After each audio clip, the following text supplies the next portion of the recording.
today. I've got House Bill 2206. Chairman, I think you're fairly familiar with this. This is the Virginia Veterans and Family Support Program. A lot of you know in 2008 we instituted this program. It was called the Wounded Warrior Program. And we stood it up as one of the first in the nation. I think it was the first in the nation. We particularly wanted to try to get a lot of the myriad of services to veterans. And probably the way it was originally set up, it was fairly case management intensive, et cetera. And if you remember in 2015, JLARC did a report on sort of all the DVS programs. A lot of them came out very well. Frankly, this one did not. And one of the reasons was because they were critical in sort of the way the program was structured. We had 34 of the employees that were contracted through CSBs, and they said they were basically doing almost clinical type of case management services. In some cases, they shouldn't be doing that. And so the thought was, after the JLARC report, we put together a work group. And the work group was made up of some of the key players, and they came back and said that the model should be changed. And that's sort of what you see in front of you today, Mr. Chairman, is sort of a change model. And I think if you'll focus on sort of lines 27 through 35, it sort of gives you the 6 things we're sort of asking them now to do. It says build awareness of veteran services programs, especially through outreach and marketing. Number 2, collaborate, obviously, not only with agencies but localities.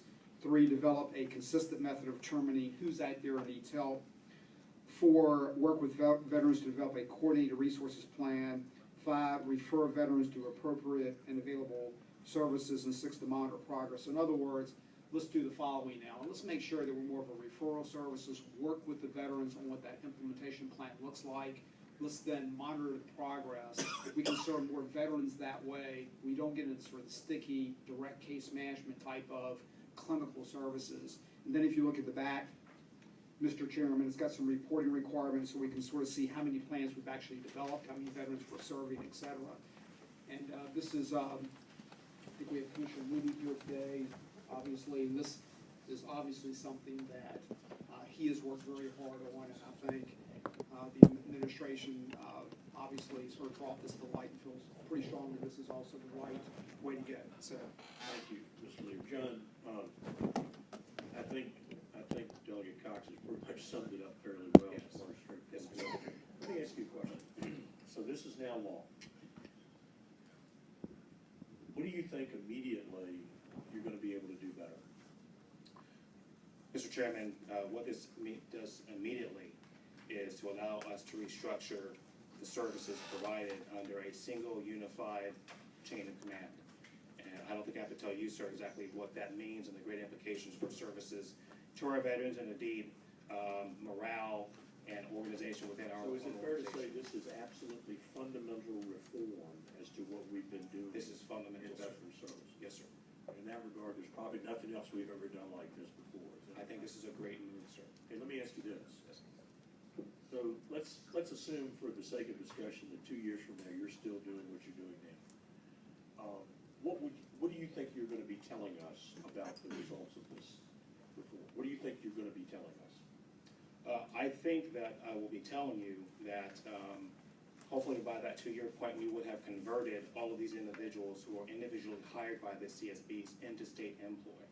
What I think I will tell you is I will now be able to present to you with definite authority and knowledge that we're delivering one unified set of services to veterans. There's no longer the case, as was before, where we contract with 11 different CSBs who in turn divvy up people to 29 different CSBs to execute the mission in 29 different ways. I'll be able to tell you, I as Commissioner know for certain that here is the training and here are the deliverables, and we're all doing it the same way. Better metrics? Yes. Better metrics? Absolutely. Better accountability? Yes, sir. More surety the dollars that are flowing to this commodity area are having bang for the buck? No doubt. Sounds like a great bill. Yes, sir. Any other further discussion on the bill? Anybody here to, in addition to support the bill, you can stand if you so choose. representative from the JLC is here today, and thank him for coming. JLC is a great partnership, as you well know, with our General Assembly. Anybody here opposed to the bill? We operate by motion. There's a motion to report, duly seconded. All in favor will say aye. Thank you, Mr. Leader. Thank you so much, Mr. Chairman. Delegate Gilbert. Morning, Mr. Chairman. have House Bill 1853, which I think you have considered separately as a budget amendment submitted to provide initial funding for this project. Again, the substance of the bill and the idea is to provide an opportunity for. Do we have a substitute?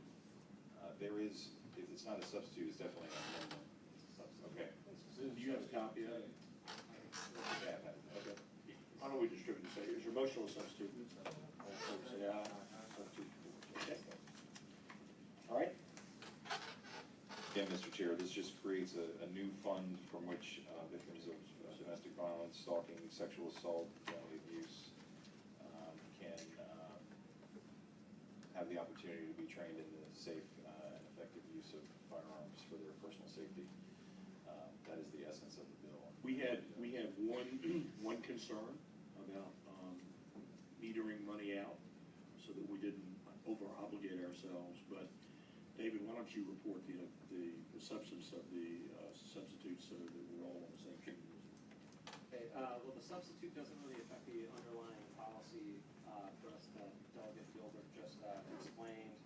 What it does do is it adds a few lines into the section of the bill establishing the special non-reverting fund, specifically lines 264 through 272. What this language here is doing is limiting disbursements from the fund to the carry forward balance at the beginning of the fiscal year, plus any additional appropriations provided by the Appropriation Act. And it also has the funds, the reimbursements distributed on a first come, first served basis. And so it's basically to not create obligations over and above the funding that's provided by the General Assembly or contained within the fund in any given fiscal year. Thank you. Delegate Gilbert, this is a fairly modest request, and we wanted to keep a promise that you and I had. We had a discussion last year about not welling into other funds that are necessary for this larger commodity area of concern that we have, sexual assault and, people who are preying on people who need protection from really bad actors, some really bad actors. And we want to make sure that people have that protection. So what we've tried to do with your idea is just make sure that, first of all, that we haven't taken money out of something else, we promised we wouldn't. But secondly, that we're not in an oversubscription thing, because in a sense, what we're doing is we're seeing how this works. And we will have some decent data at the end of the year. And staff was kind enough to come and talk with me about this and try to work it out, and I have no problem with that. I doubt very seriously that there will be an overabundance of requests in this regard, but in the event that it is more pervasive and the need is more pervasive than I anticipated. All right, are there other people in favor of the bill who would like to be recognized? Yes, ma'am. Aaron Liber, National Rifle Association, we definitely support this bill. Thank you. Any others? Anybody opposed to the bill? Yes, sir, would you identify yourself? Chairman, Brian Welcome, Moran, Mr. Secretary. Secretary of Public Safety and Homeland Security. Yeah. I do not have the amendment or substitute, but I don't think that would change our philosophical approach in opposition to this bill. Appreciate Delegate Gilbert's concern, but I just suggest, we do have law enforcement. We have terrific law enforcement trained, equipped in the Commonwealth, and that should be the first line. Providing training and suggesting and encouraging, frankly, I think what this bill does is a public policy of the Commonwealth, that you should have a firearm is not the approach we should take. There are other self-defense mechanisms that we might want to approach, but encouraging this method, I don't think is the right public policy of the Commonwealth, and that would be the administration's position. Our concern, Mr. Secretary, is having enough police to go along with every person with a protective order, but otherwise, we have to rely on ourselves to protect ourselves. I know that we have a philosophical difference on this, but I will just add that I'm reminded of the adage, when seconds count, the police are just a few minutes away, so. Okay, is there any other discussion on the bill? We operate by motion. Motion to report the substitute. Duly seconded. Any other discussion? Hearing none, all in favor of the report of the substitute say aye. Aye. Opposed?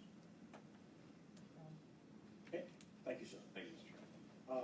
Delegate Herring.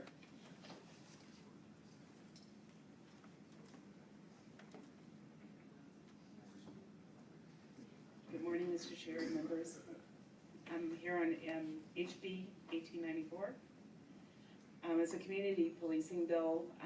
During late last August and September, DCGS held community relations listening sessions across the Commonwealth, and a common theme in each session was a need for law enforcement to be trained on de-escalation, fair and impartial policing, and implicit bias. To date, this has been offered only on an ad hoc basis as resources allow. Current law right now in Virginia requires DCGS to include sensitivity and cultural diversity and potential bias policing into its compulsory training standards for basic training and recertification of law enforcement officers. The proposed legislation will expand on those requirements, requiring minimum training standards to include training on fair and impartial policing, verbal de-escalation, and needs of special populations. Right now, existing programs are only available through for-profit sole source vendors, and some are fully booked for at least 1 year.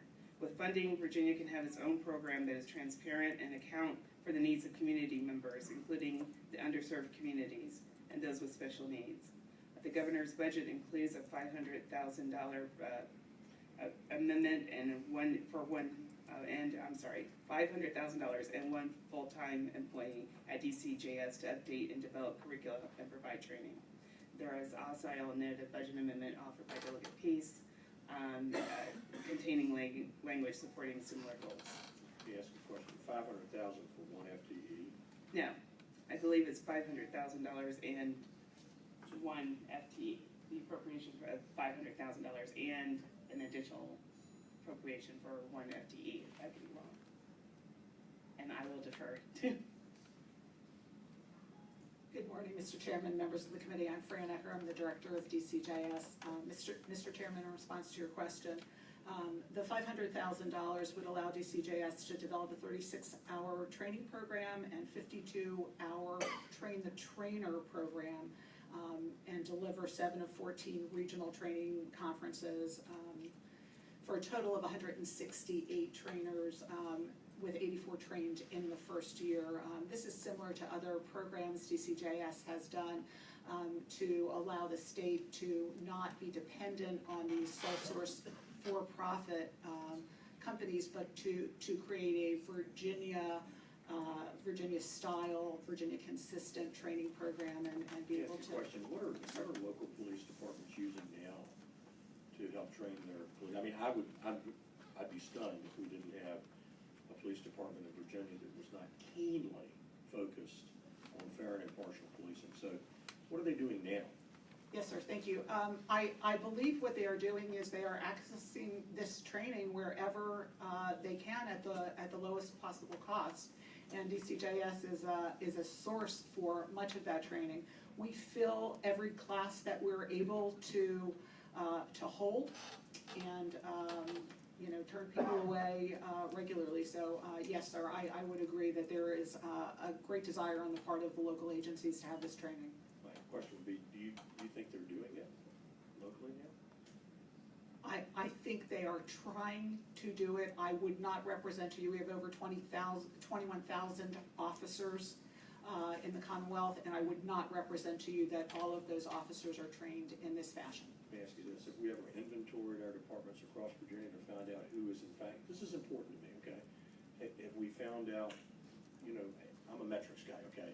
I like to count the beans and make sure we're doing stuff and we're not just applying solutions where solutions might appear good on the surface, but when you get down to it, you find a great deal of work is in fact going on. I mean, I've been caught in that myself, where I've brought legislation thinking, I'm going to solve this big problem, only to discover that there are localities out there solving the problem, and that you don't want to sort of do double duty here. So my question to you is, what has DCGS done to actually go out and look at the 134 jurisdictions or so here in Virginia to determine who is and who isn't pursuing this very good training concept? Mr. Chairman, I would offer that DCJS does have some federal grant funds, and there has been great demand on those funds to provide this training. We have done that where we can, but those funds are limited, and How many jurisdictions have asked for funding in this area? I would have to get back to you on that over time. We just did some grants, and Is it more than 50%? over. Not sure. You're not I am not, yes, I would prefer to give you that, to get that information back to you. I would offer, Mr. Chairman, if I may, Secretary Moran held the listening sessions that Delegate Herring referenced. We had folks all across the Commonwealth come. About half of the people that came were law enforcement officers, and as Delegate Herring said in her opening remarks, they asked for this training, as did the community leaders and community members that came to the listening I sessions. have no doubt in my mind that police want to do this right, okay? And so I'm not surprised that they will say, yes, I'd like this training, because if they said anything else, then they would suggest that they don't want the training. And the point is, it's a nuance piece, is how many are actually, I can tell you Prince William is doing this. Manassas is doing this. Manassas Park is doing this. Fauquier is doing this. The people I represent are working hard to ensure that we have fair and impartial policing. Delegate Peace. Thank you, Mr. Chairman, and directed at Director Ecker, but mostly the patron as well. I serve as an official member of the board, as a member of this Appropriations Committee, and during the off year, had opportunity to meet with the director to discuss sort of all of the things that have been going on across the nation. And my first question was very similar to yours, Mr. Chairman, was what are the minimum training standards? What review has been done on those? Can they be improved? When we talk about things like continuing ed, many of the continuing ed opportunities are the same classes over and over again. And so there are opportunities to look at things related to how we deal with people with mental health crisis, with many subjects that would be included in the concept of community policing. And so I introduced a budget amendment that Delegate Herring referenced to try to get the stakeholder review started. My understanding is that process will take maybe up to 2 years, give or take, a year and a half. It's not something you want to rush, Mr. Chairman. And in looking at the budget language, and it's online, I don't think it's in front of you, but it would require or ensure that the director would have the review of in areas of mental health, community policing, serving individuals who are disabled. It would review and consider the Task Force on 21st Century Policing report, the pillars that are contained therein, and it notes that law enforcement training standards were last updated in 1998. I was surprised by that fact. I don't think that means that our law enforcement departments aren't doing the great job that they're doing. I think it just means that stewards of the Commonwealth, that we need to make sure that those are updated. Maybe there are no changes. I doubt that will be the case, but we certainly should do our due diligence in that regard. Mental health issues were last updated regarding jail training standards, which has been in the news and obviously a subject of concern to all of us in 2008. I think with all of that said, Mr. Chairman, I introduced that budget amendment to kind of get at this in a comprehensive manner. I also have legislation from the agency which adds citizen representatives to the board, because I think that will provide a very important voice to all of these processes, including designating one to sit on the committee that deals with the training standards. So I think we do need to broaden the voices at the table. The board itself is, I think, 29 members. My legislation will also ask for a review of that structure itself. That's a very large board. It may not be the most effective constituted board that we could possibly have, and then that will come back as a report to us later. So, Mr. Chairman, I think we should approach all this in a thoughtful, deliberate, comprehensive way, sensitive to the environment that we live in, respectful of our law enforcement who do a wonderful job. It's my preference. I think we can address this directive through my standing legislation and as well as through the budget language. That would be my preference, Mr. Chairman.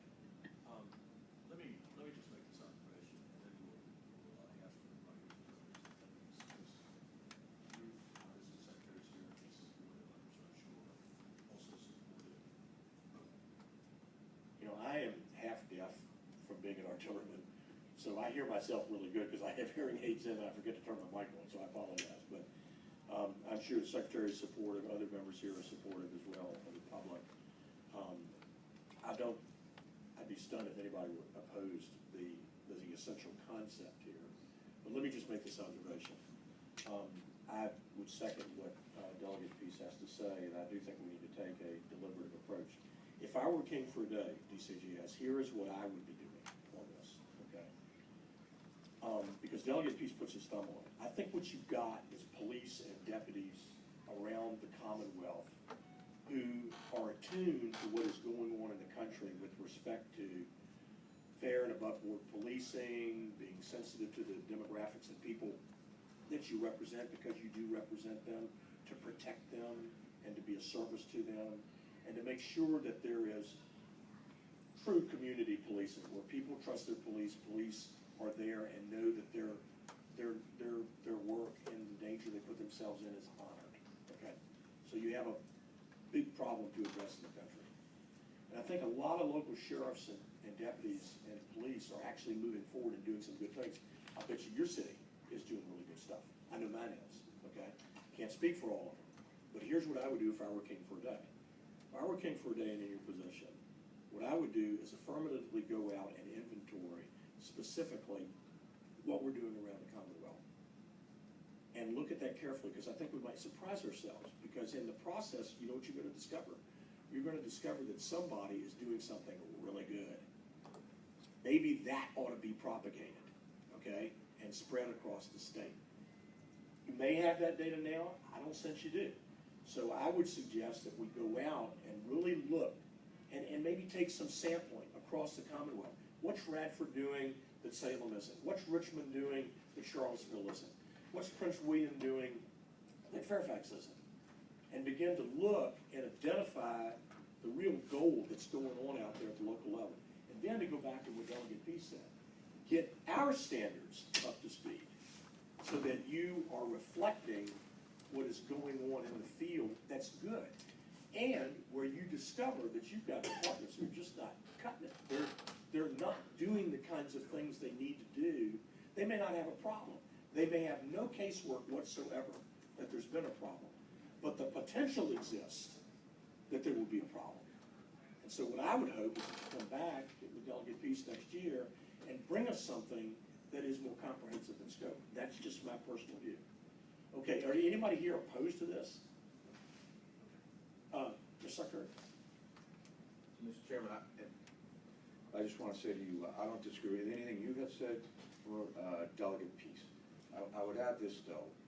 We have 22,000 police officers, law enforcement officers, 327 agencies. Not all of them are equipped with the resources, fortunately, that Prince William has.